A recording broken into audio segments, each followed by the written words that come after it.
I am Mystra. I am the Lady of Might and the Mistress of Magic. I am power incarnate. Wherever magic is worked, there am I, from the cold poles of Toril to its hottest jungles, whatever the hand or claw or will that works the sorcery. Behold me and fear me, yet behold me and love me, as all who deal with me in honesty do. This world is my domain. I am magic, mightiest among all those men worship. I am the one true spell at the heart of all spells. There is no other. Have you ever wondered how a cleric is able to call forth spirit guardians, or a wizard is able to cast a gigantic fireball that takes out a druid's goblin fortress, or why a sorcerer may cast a spell to find out that they turn their adventuring party into a group of cows? Well, in today's video, we're going to talk about magic, the lore behind it, and why it's become such a governing force of the realms. So sit back, relax, enjoy the fire, and follow me on a journey into the weave. So what is magic and where does it come from? In the Forgotten Realms, magic is a force of nature. It is a natural part of the world, and the ones who learn to harness its powers can achieve extraordinary things. Magic in the realms manifests from the natural energies of the universe. Flowing water, tidal energy, kinetic, convection, volcanism, magneticism. All of these types of natural phenomenons are able to be harnessed and controlled to produce what we call magic. A spell's damage type will tell you what type of natural energy or force that a spell taps into to create its intended effect. In BG3, you'll see spell damage types such as fire, cold, acid, lightning, force, thunder, and necrotic. Raw magic is the basic essence of magic and is described as the mute and mindless will of being. The planet of Toril is made up of all kinds of energy and matter, and every stone, river, creature, and even the air itself are suffused or infused with raw magic and its potential. Most mortals, however, are not able to directly use or shape this raw magic. It's an extremely dangerous, almost suicidal task to attempt to harness it, and this is where the weave of magic comes into play. You'll most certainly hear of the weave referenced quite a lot in Baldur's Gate 3. The weave serves as a barrier, or gate if you will, between raw magic and the world. It essentially acts as an interface between a spellcaster's will and raw magic, allowing a spellcaster to tap into the refined energy of raw magic while shielding them from its extremely dangerous effects. The weave makes magic relatively safe and controllable. It is the way in which magic presents itself to beings for their use, and it flows throughout the world. Some look at the weave as a fabric on which magic is drawn from, lines of intertwined force running in all directions. And if you can study this fabric and learn to grab hold of it, you can control and shape magic with hopefully predictable results, although that's not always the case. Elves of the realms are born with a natural and special bond to the weave, hence why you see subraces in Baldur's Gate 3 such as the High Elf, starting players off with their choice of a cantrip. Wizards of the realms learn to harness and control the weave through deep study, while sorcerers have a natural gift to harness its power, but must learn to control it, and quickly, or risk unexpected and many times unwanted bursts of magic.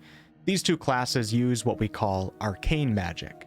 Bards and warlocks also use arcane magic, but warlocks get their powers from their patron. You'll also likely have heard of divine magic, used by classes such as the cleric, paladin, druid, and ranger.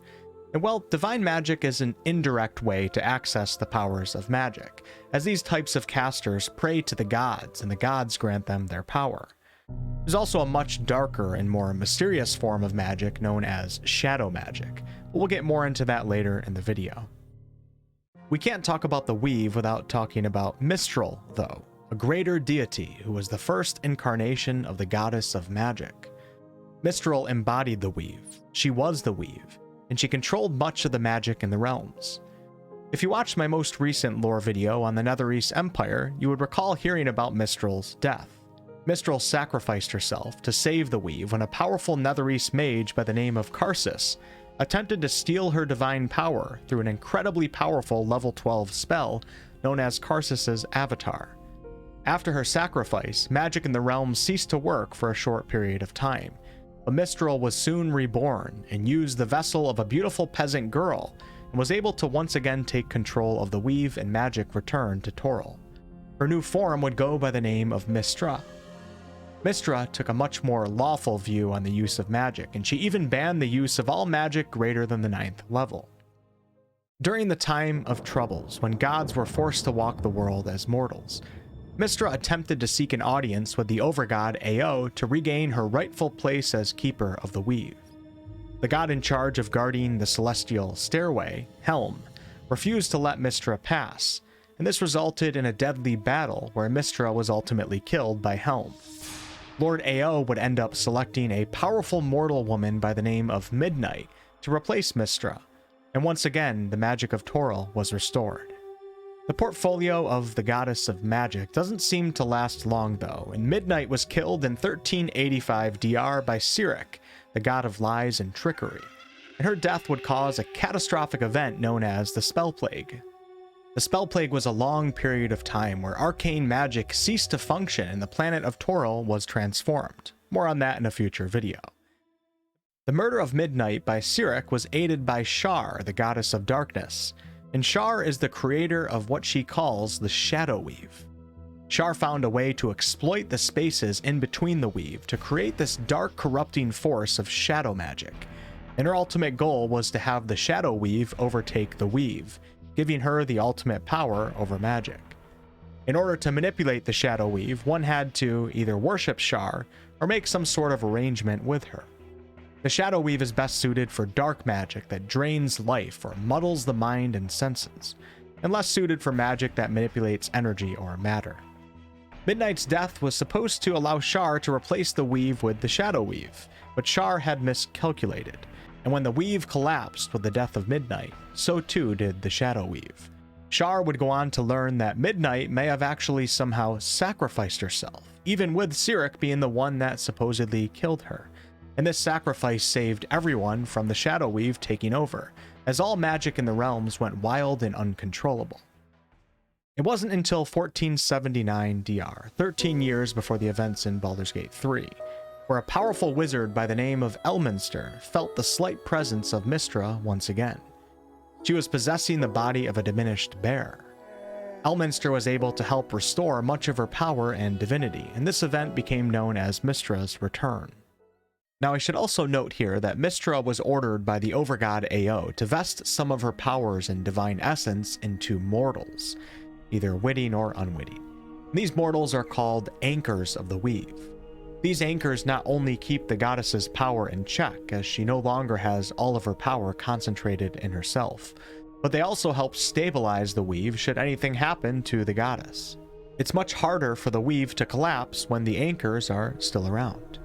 There's also the Chosen of Mystra, and these Chosen gain access to unprecedented magical power, and Mystra uses them to help aid in the defense of any evil and imbalances that may be found in the weave. Elminster was one of these Chosen, as well as an anchor, and this is how he became such an incredibly powerful wizard. Ed Greenwood, the creator of the realms, even said in one of his more recent videos that Volo, who is a character in Baldur's Gate 3, is also a Chosen and an anchor of the weave, but he doesn't know it himself, nor does Mystra want him to know.